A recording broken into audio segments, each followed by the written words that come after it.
Hey guys, I arrived in Cyprus, the island of Cyprus, which stands south of Anatolia, and I'm in the city of Famagusta. It's one of the most eastern cities from the island, so I'm really close to Jerusalem and Israel. And behind me stands the castle and the tower of Otello. Otello, the name, probably this construction received the name after Shakespeare wrote his work in 1604. So it was built by the Venetians, but first here it was a huge, and still is a huge fortress built by the Republic of Genoa, the Templars and the Knights of St. John. Over there there is also the Lion of St. Mark. It symbolized the authority over the seas, and it's the mark of Venetians. It is present all over the places where I've been, and Venetians had some influence over there.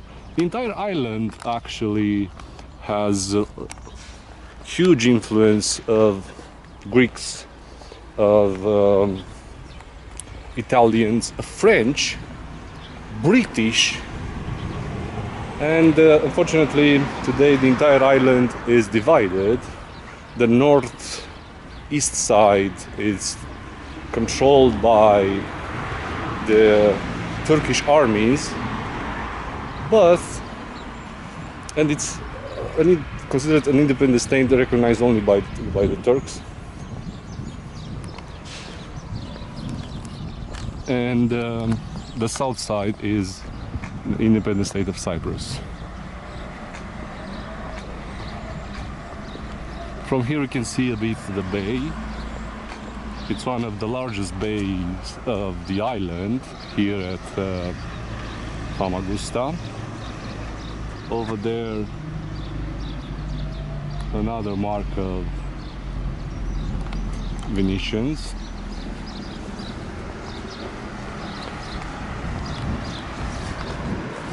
Over here is the ruins of Saint George of Latins.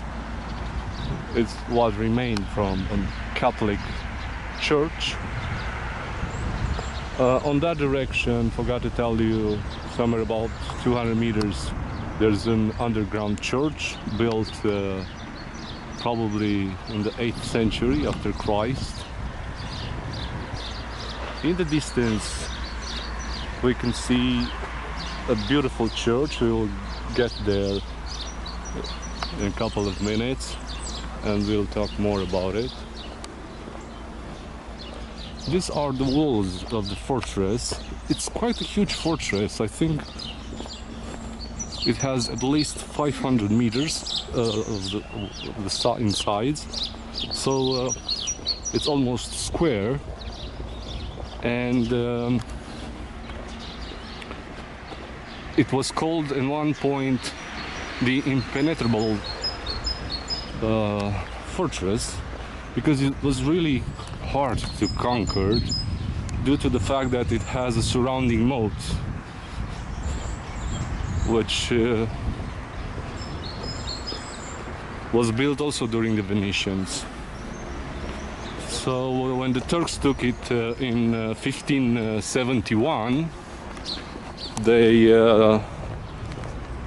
sieged this place about 1 year, and when they decided to leave the fortress, the Venetians, because it probably was the last stronghold of the Venetian in the Mediterranean Sea against the Turks. The Turks didn't respect their word, and they tortured the captain and his officers, and killed quite a few Christians back then. The Turks have been about 100,000 of them, with only 10,000 Venetians inside the fortress, and it is said that Turkish army lost about 50,000 men. So this is the lion. It's a symbol of Famagusta. Became a symbol, even if it's a Venetian symbol, and it developed a saying here in Famagusta: if you have a complaint, come and tell it to the lion's ear, because he is going to listen to you.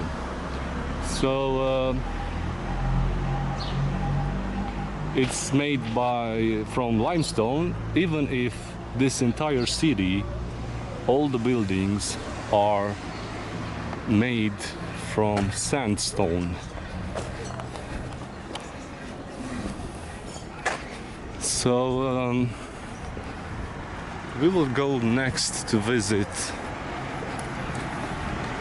that beautiful cathedral that still stands, and it's in good shape.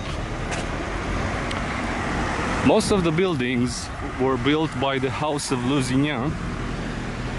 These guys arose as a dynasty somewhere in the 11th century, and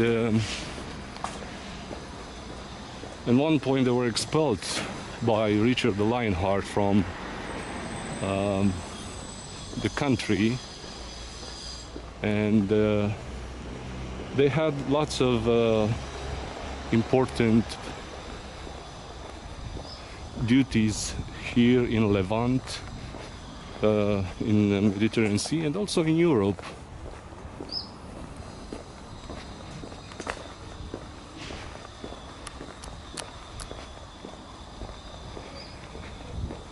From the distance you can see the Gothic style, characteristic to French architects, and some says that looks almost similar with the Cathedral of Reims. At least one thing it's similar here, like in Reims Cathedral. All the kings were crowned it.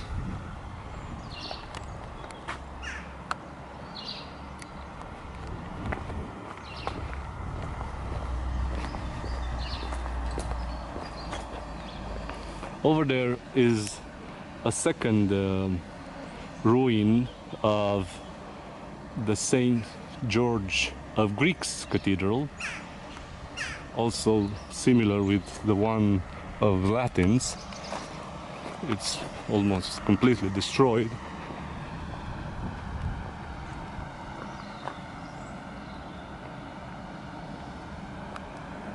Today, this building is used as a mosque. The Ottomans, when they conquered, as they said in 1571, they transformed it into a mosque. The towers are a bit damaged, but it is still in good shape.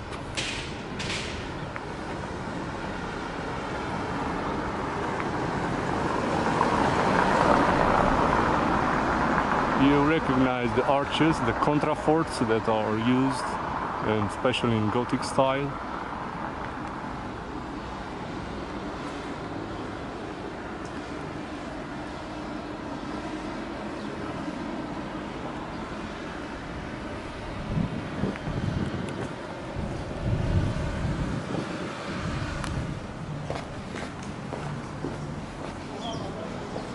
So I think now the facade is going to give you a better view of the similarities between this one and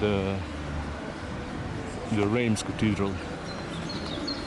As you can see, there's a minaret over there, a really small one. Well, I think it was pretty easy to build.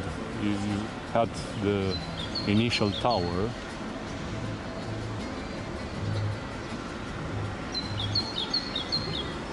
Let's take a look inside.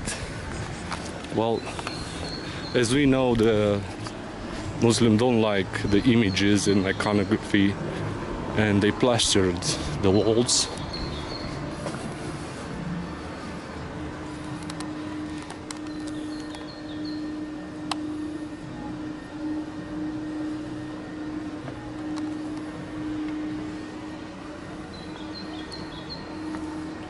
And they change also the windows.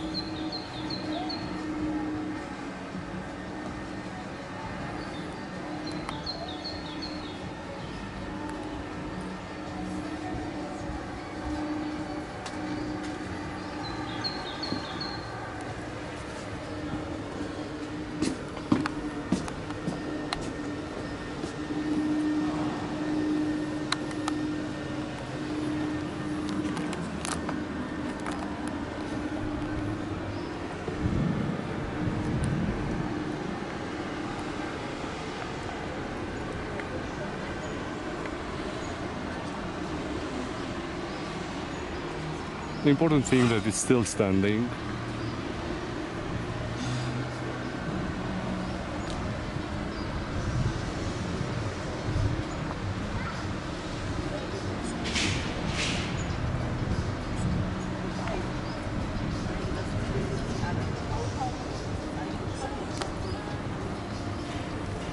Over here to the left there is a medresi.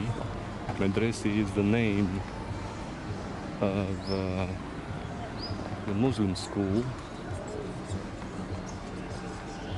and this square in which I'm standing bears the name of this guy, Namik Kemal, probably a prominent person for the Turks. Here in front of me is the old royal palace. We will enter inside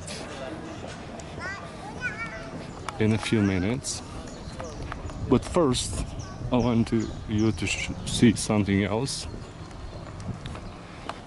and we will get there in a few seconds. This is a fountain made by the Turks in 17th century.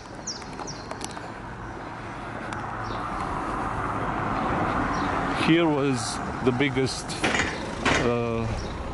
cathedral of Franciscan order, but looks similar with the cathedrals of St. George, Greek and Latin. And from the rubble of that cathedral, the Turks built this hammam.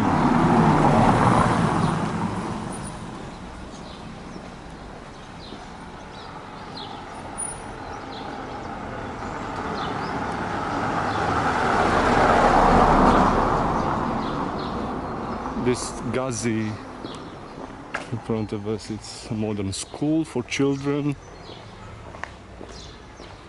And the reason for which I came here are these two churches. They are called twin churches, even if they are not similar. This one is a bit smaller but taller than the other one. And this one, the base is a bit larger,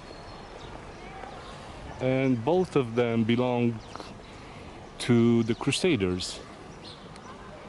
And the first one, this one, belonged to the Templars.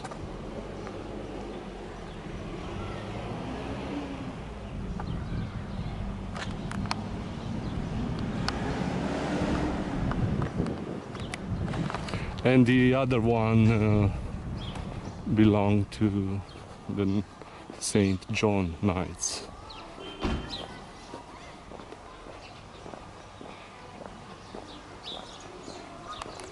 There's also their coat of arms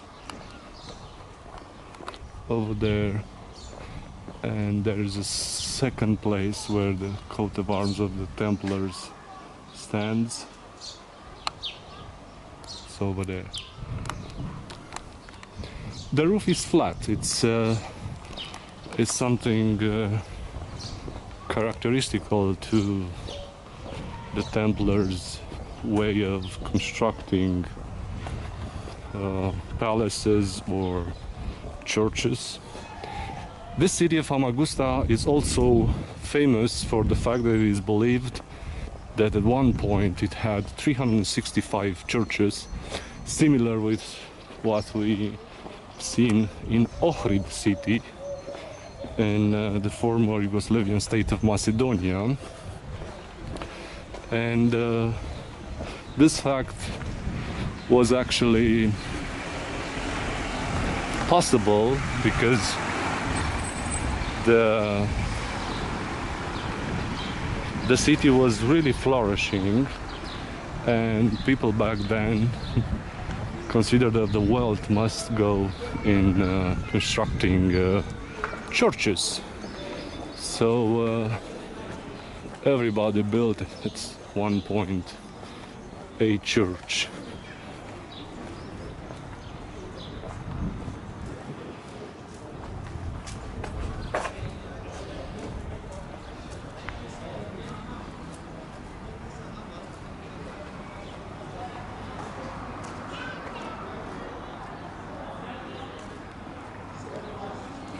So the entrance into the royal palace.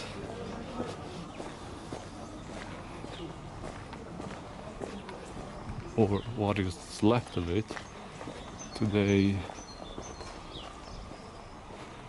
there are cafeterias here, and if I'm not mistaken, in front of us there is also a parking lot.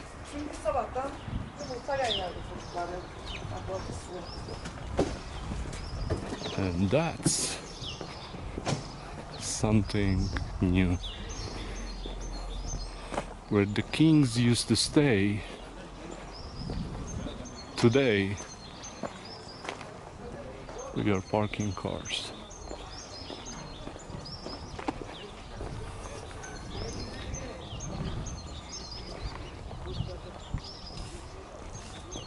Dol olunca sesten.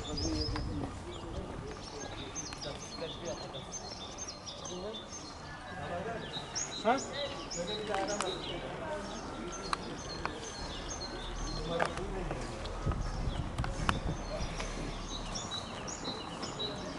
So this is Lala Pasha Mosque, transformed from the Cathedral of St. Nicholas. And now let's see another Templar church built in the same style, with contraforts and flat roof.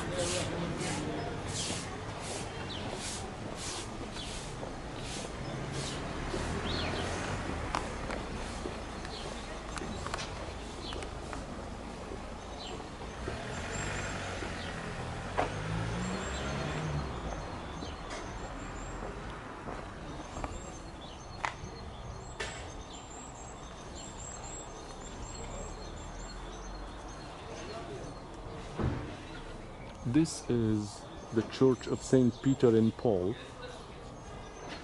It was built in 1359,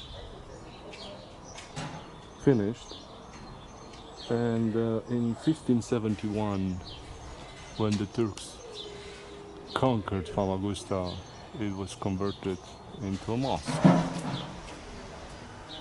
and it's called Sinan Pasha Mosque.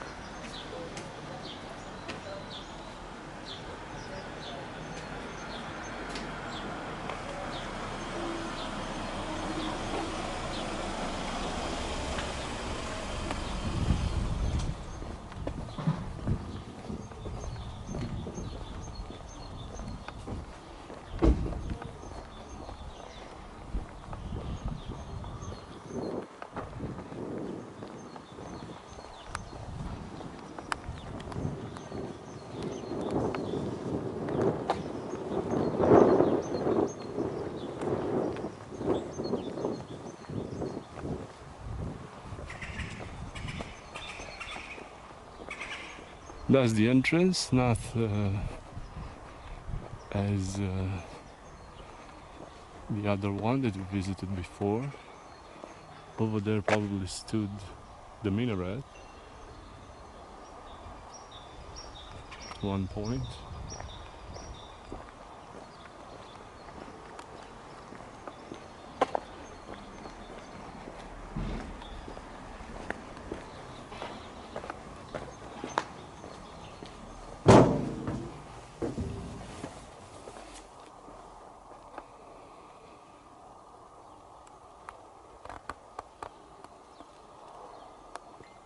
Today it's only probably for exhibition purposes, but it's definitely looking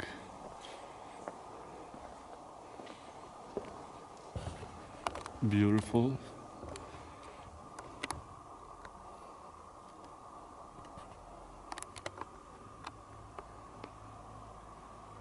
Oh, I think I spotted here something. If I'm not mistaken, this one is the lion, is the symbol of King Richard the Lionheart. And definitely the king allowed Lusignans to use it.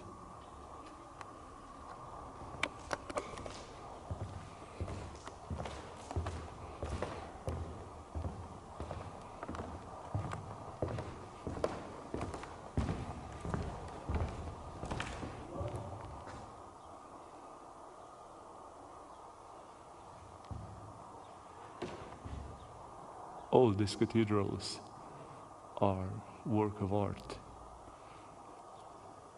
Pièce de résistance, as the French would put it.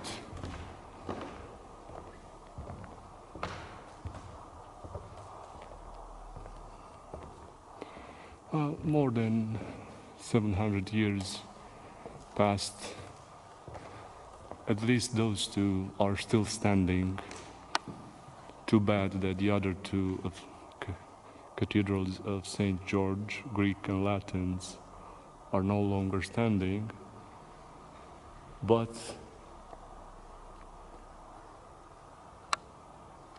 there is also something to see here in Famagusta.